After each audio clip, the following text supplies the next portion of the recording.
A continuación, contamos con la presencia de Yasmín Martínez Espinosa, estudiante de la Maestría de Modelación Matemática de la Universidad Tecnológica de la Mixteca, con su plática Detectives de partículas, prediciendo trayectorias en el Gran Colisionador de Hadrones. Un fuerte aplauso, por favor.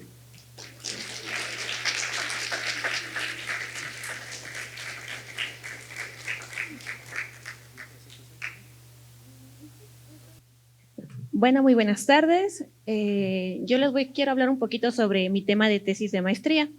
El tema de tesis de maestría está bajo la dirección del doctor Tomás Pérez Becerra y codirigido por la doctora Marisol López Serino.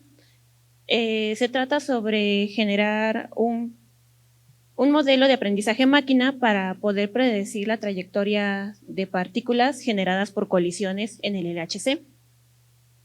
Para comenzar, quiero hacerles una pregunta. ¿Cómo seguimos algo que no podemos ver?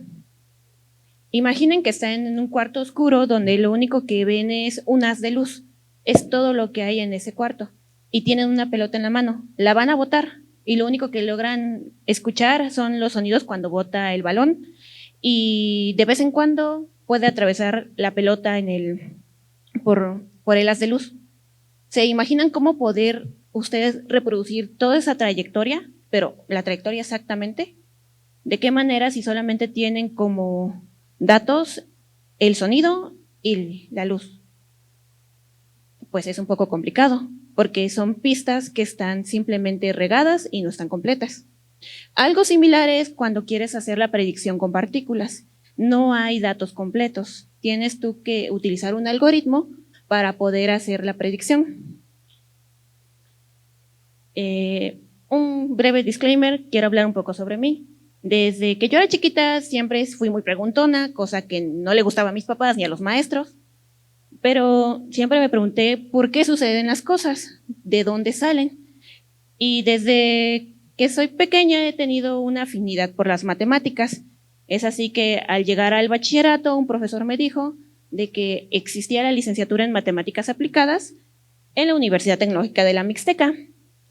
Yo ingresé a la universidad y empecé a entender por qué había matemáticas escondidas en muchas cosas. Ya con el transcurso de toda la carrera llegué al último semestre y en el último semestre tienes que hacer una tesis. Es ahí cuando el profe Tomás aparece y da una charla donde tiene todos sus temas de tesis. Y ahí me llamó la atención el área en el que él trabaja, que es ciencia de datos, y hicimos un tema que es detección de malware en sistemas Android. Está en el repositorio, por si quieren leerlo. Entonces, ya trabajando y terminando la licenciatura, me siguió la duda de que hasta aquí llegan las matemáticas, no hay alguna otra aplicación, no hay nada donde esté escondido. Siguiendo esa inquietud fue que me inscribí a la maestría. En la maestría igual volví a ir a ver al profe Tomás, decirle, quiero seguir trabajando ciencia de datos. Y él me dijo, ¿has trabajado con partículas? Le dije, no, no tengo idea. Me dijo, bueno, pues ¿qué te parece si hacemos un predictor? Yo le dije, sí, me agrada la idea. Entonces, para comenzar a trabajar con eso, primero es conocer un poquito de dónde viene. En un congreso donde se reunieron científicos europeos y americanos, que se celebró en Sicilia, Italia, empezaron ellos a coincidir con cómo es que se generó el universo, cómo es que se creó, de dónde sale la materia, dónde sale la antimateria. Bueno, entonces, en ese mismo congreso lo que hicieron, hagamos un organismo que se encargue únicamente de estudiar física. Es de ahí donde nace el CERN, que sus siglas significan Europeo de Investigación Nuclear. Se encuentra en Suiza. Lo que se encargan ellos es de dar respuesta principalmente a esas tres preguntas. ¿De qué está hecho el universo? ¿Por qué existe la materia? ¿Hay partículas todavía desconocidas? Sobre todo en darle respuesta a esta primera, ¿de qué está hecho el universo?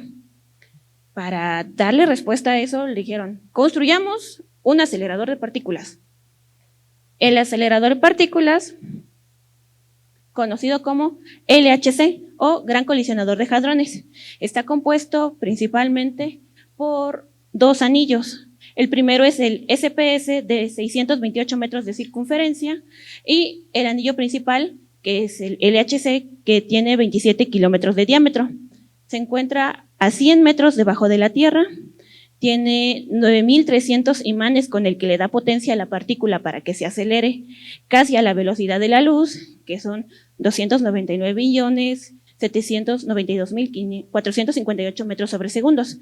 Pero si bien se acelera la velocidad de la luz, esta por fricción genera calor. Y si genera calor, pues hace kabum, explota. Entonces, ¿cuál fue la solución? Enfriar todo este anillo a menos 271 grados centígrados. Pero, ¿cuál es el recorrido que hace la partícula? La partícula lo que hacen es liberan dos protones, acá al primer anillo, los aceleran con imanes, luego de ahí liberan uno en cada lado y lo siguen acelerando hasta que lleguen a colisionar. Muchas veces esas colisiones no suceden, pero hay otras ocasiones en las que sí, pueden tardar minutos, horas.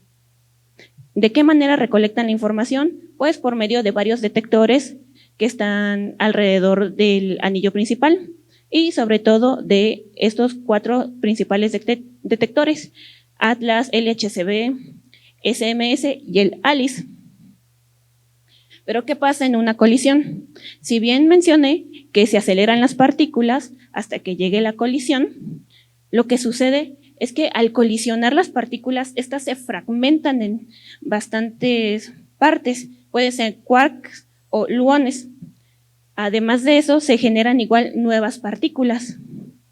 Y ese es un problema, porque no es como que chocan y nada más generan 2, 3, se genera mucha información. Entonces, ¿cuál es el reto? El reto es poder, uno, capturar toda la información y 2, poder predecir la trayectoria que siguen esas partículas.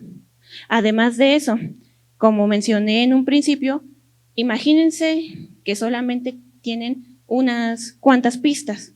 El reto es, con esas pocas pistas, poder definir toda la trayectoria. Algo así, por ejemplo, esta analogía visual. En esta primera imagen, con estas pistas que tenemos, aún faltando algunas piezas, podemos decir que es un globo, sin duda alguna.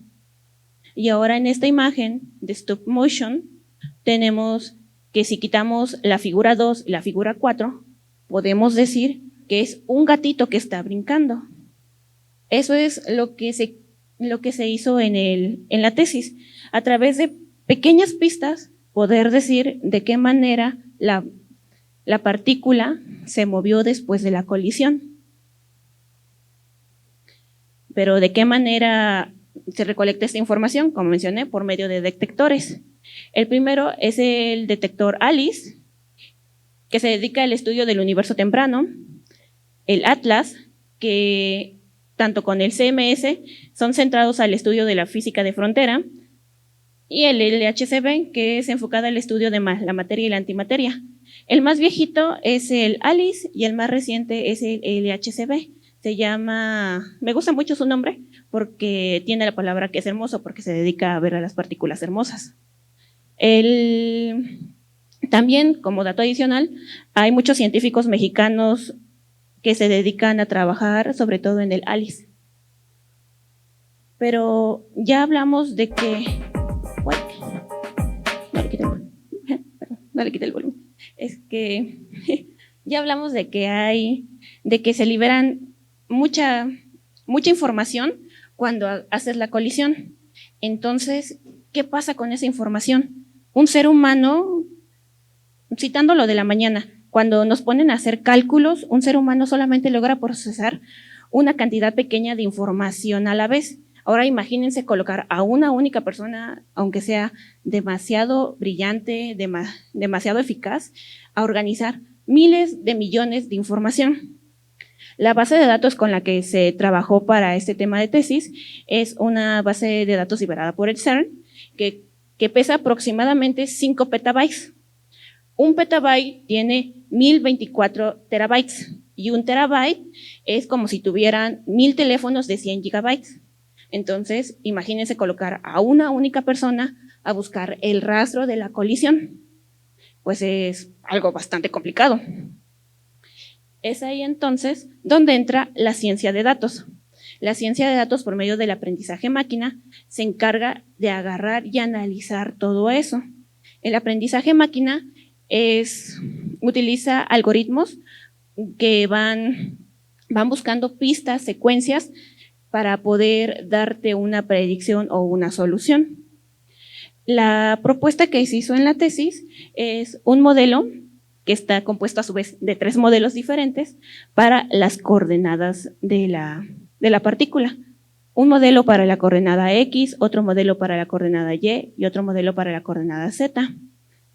Podrían ser modelos iguales o diferentes. Entonces lo que sucede es de que se juntan los 3 modelos, se hace el procesamiento de salida y te va a dar como resultado una coordenada tridimensional. Suena bastante fácil, ¿no? Agarrar y encontrar modelos que cumplan y punto.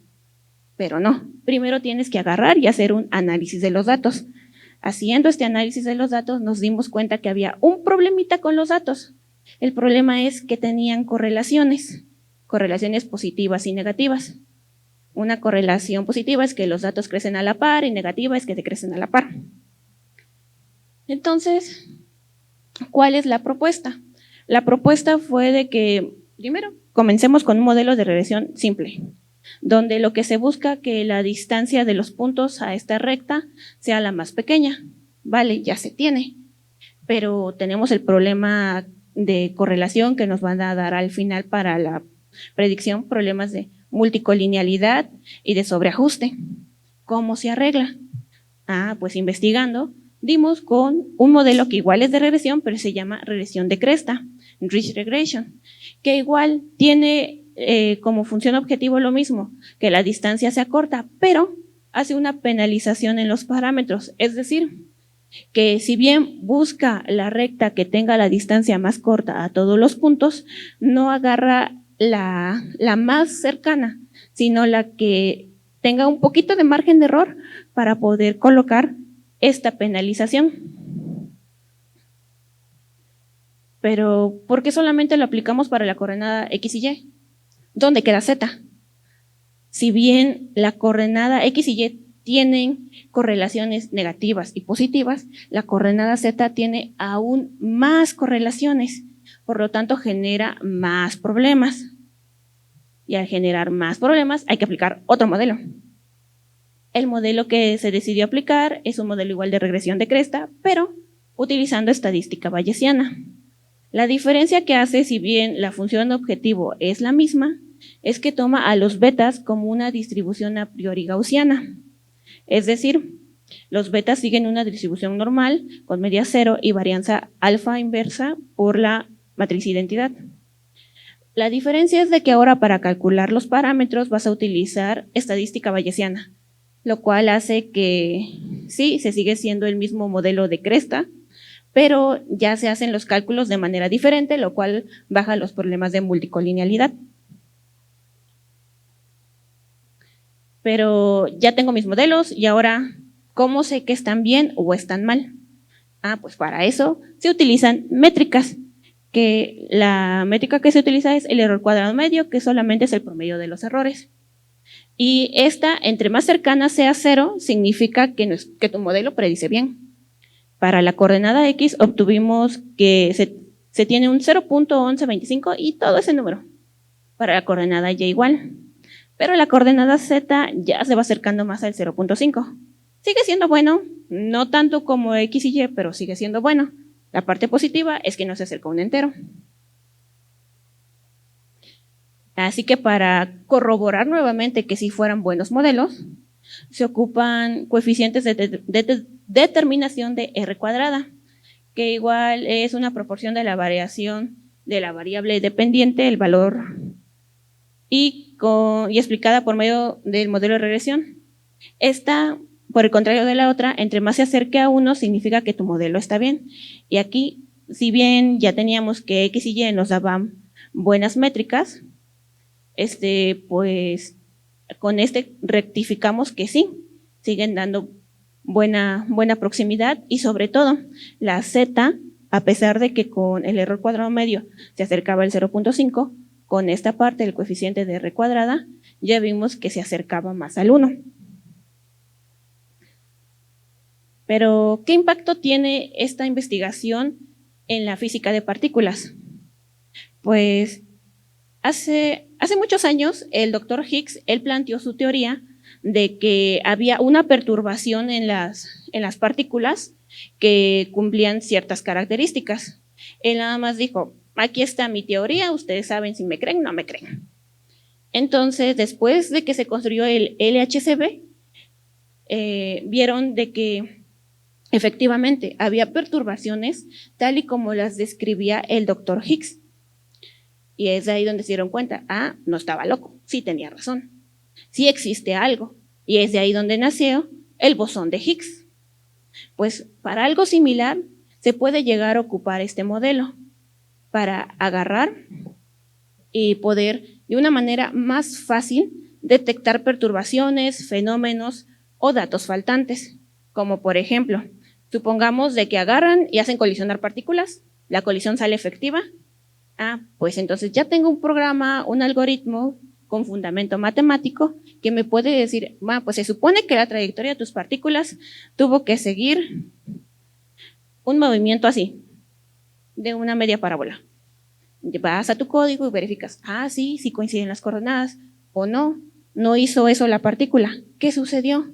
Y ahí es donde se puede empezar a investigar de que o el detector está fallando, o no se capturaron todos los datos, o en vez de irse para la derecha se fue para la izquierda. Y es donde da la oportunidad a poder dar paso al descubrimiento de nuevas partículas o nuevos fenómenos. Pero existen aplicaciones futuras sobre lo que se está haciendo con la predicción de la trayectoria de partículas. Sí, porque es tomar la misma base de agarrar y aplicar matemáticas y modelos de aprendizaje máquina para aplicarlos en elementos de la vida cotidiana. Todos nos enfermamos, entonces podemos ir al médico, pero ¿qué mejor sería que en el médico nos pudieran decir de manera efectiva de que dado tus padecimientos tienes cierta enfermedad? O también para poder hacer mejoramiento de imágenes, o inclusive para poder predecir con más exactitud cómo va a estar el tiempo. Teniendo todo esto en cuenta, entonces, respondiendo a la pregunta inicial, ¿cómo seguimos algo que no podemos ver? Con matemáticas, algoritmo y con creatividad. Se logra reconstruir lo invisible. Ya por último, me gustaría dejarles una pequeña frase que me gustó. Decir el camino de partículas invisibles no es solo un reto técnico, es un paso hacia entender lo mejor la materia, el cosmos y nuestro lugar, pues todos queremos saber cómo es que se originó. Aquí les dejo un poco de la bibliografía. Aquí, sobre todo en esta, de Kugel-Trackle, es donde se encuentra la base de datos. Si tienen una computadora potente para descargarla, adelante. Yo utilicé la que está en el Zenvik. Aquí se encuentra un reto que fue lanzado en el 2008 para hacer la predicción de la trayectoria de colisión de partículas. Y eso sería todo. Muchas gracias.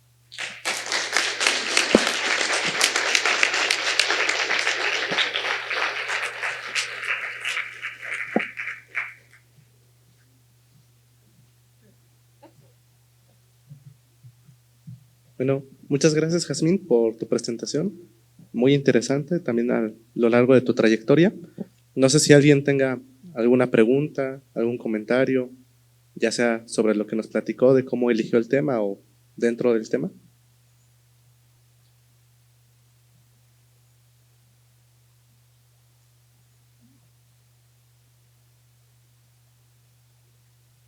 Bueno, en ese caso, agradecemos a Jazmín por su valiosa participación y le hacemos entrega de su reconocimiento. Les pido un fuerte aplauso, por favor.